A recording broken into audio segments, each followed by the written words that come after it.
Hi, Davi here, and today we have a new episode in the art review series, and today we'll be checking out the work of Kuan Min Huang. And this artist, she likes to focus a lot on like pencil sketches. I think she does them traditionally, and then where she scans them and edits them, I don't know, maybe in Photoshop or something. But the point is, she likes to do a bunch of pencil sketches. And I think I found this on the timeline, and I was like, the pose of this eagle, very cool looking, is such a striking pose, and even the way it's drawn. She does like using this hatching technique. I've seen her on her own timeline or on her media tab here on Twitter. I think she does quite a few studies of Leyendecker, JC Leyendecker, so maybe that's one of her influences. I mean, you can see that hatching technique.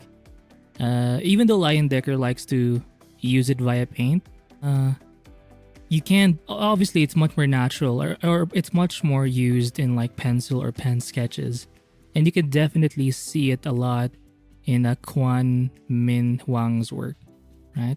And yeah, if you go through her profile, she does do a bunch of different things. If you focus more on her like human beings, like people, they tend to have this sort of blank stare. It almost looks like they're fashion poses where they're not really doing much, they're sort of just there.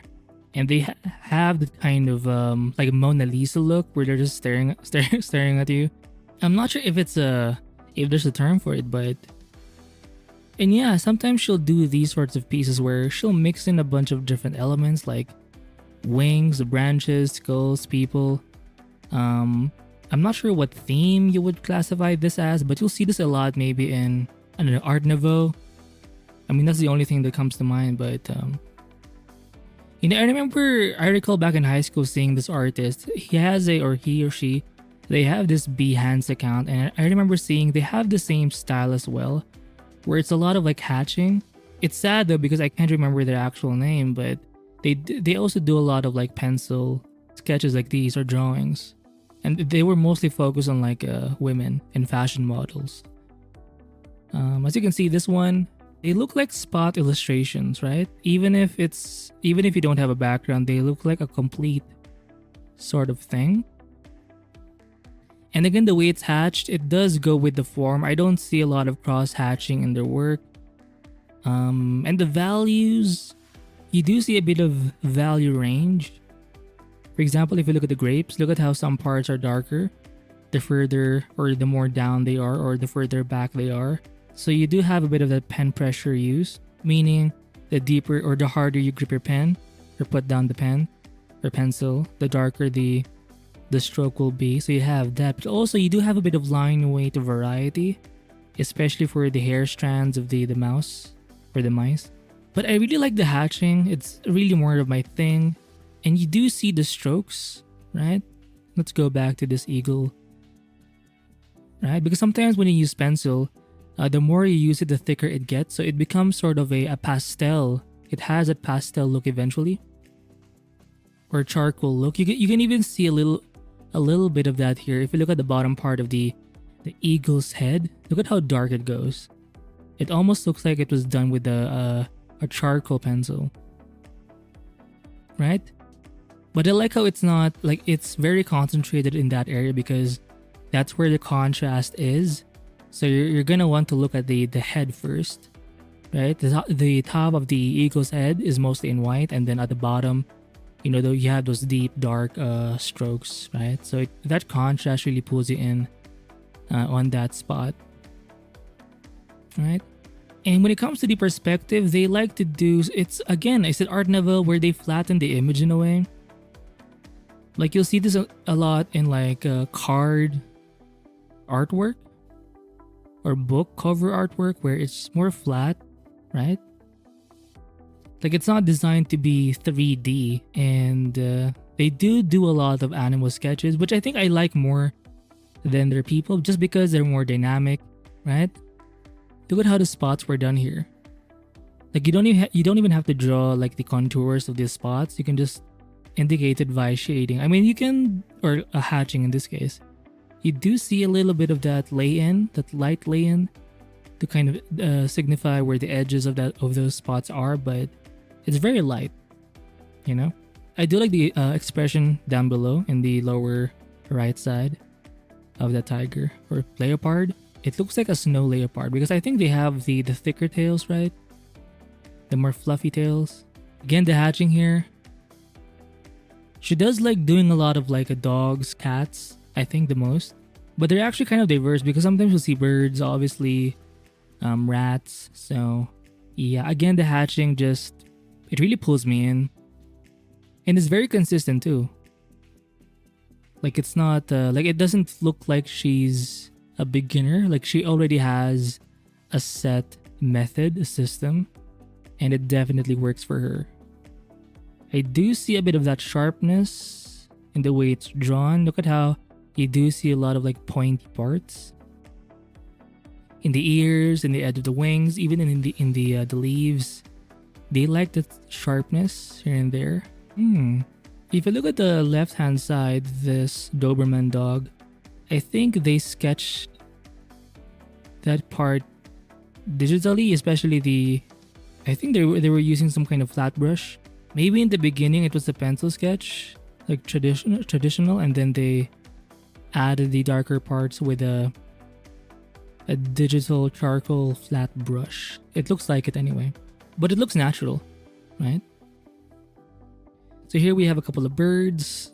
So she's really more of an anatomy, well, like a natural. Shit, that's the term for it. People who study animals. An animologist. Oh, that's a fuck. Sorry. Look at this. Look at how intricate it is. Right? I'm not sure if these are real. I don't think these are these real birds? They look like it, but look at how cool they are.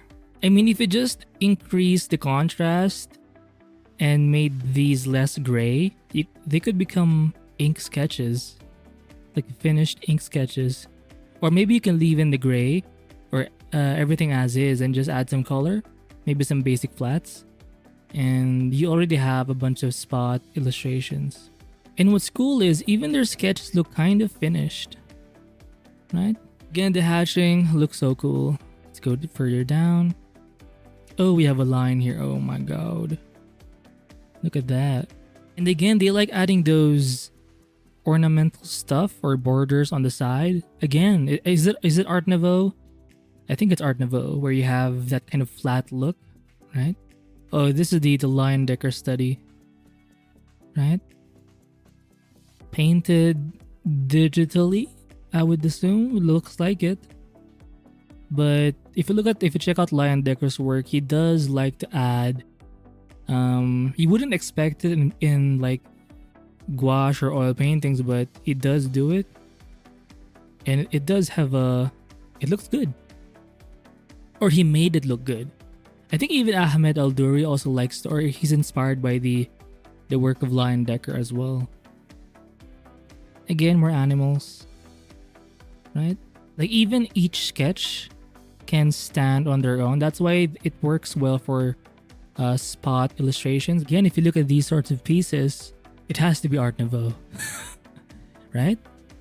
Even though it's flat, it does look like it belongs in some kind of classical Victorian book, right? Here we have some nice feet. Not as common in their work, but I'm glad. So maybe it's some kind of anatomy study. Here we have this, look at how long the strokes are for the woman in this veil, right hand side, right? It reminds me of the work of Jessica Taylor. I will link her work too in the description below. But in this case, there's less spacing in between the hatch lines, right? But look at how long those strokes are. There's hardly any cross hatching left. Now, this one, it does have a bit of that bluish, grayish tint, but yeah, look at how the hair is done. For example, in for the crow, the head part, for the woman, her actual like head hair, and for this fox or wolf rather, the darker spots, look at how rendered they are. And the pencil strokes look a little thick, right? Take note that not all of her line work is like super thin or super thick. It does vary from piece to piece, from drawing to drawing. And sometimes they'll add a bit of that soft brush effect.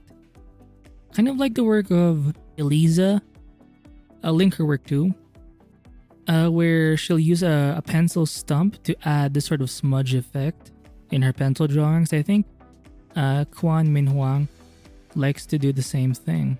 So you can have a diverse look even if you're just doing or focusing on pencil types of drawings, right? So we have more studies here of animals. We have a cat, a wolf, and they look so fun to do too, right? So if you're interested in boosting up your drawing sketchings, I think Kuan Min Huang is a good resource to have because you can study a lot of her work. I mean, look at this. They're buffaloes or wildebeests fighting, right? She was able to capture the action right there. And again, focus on the hatching. You don't always have to draw everything via contour, right? Maybe the general like gesture, but once you start adding in some value, you can just use this kind of a hatching technique. And I think it really works. You can vary up your line size, the thickness of your lines, the thickness of your pencil, like tip, depending on your pen pressure, and also the spacing, right? You can play with so many things with this limited medium. So check out the work of Kuan Min Huang. I will link her work in the description below, and I'll see you in the next art review. Bye!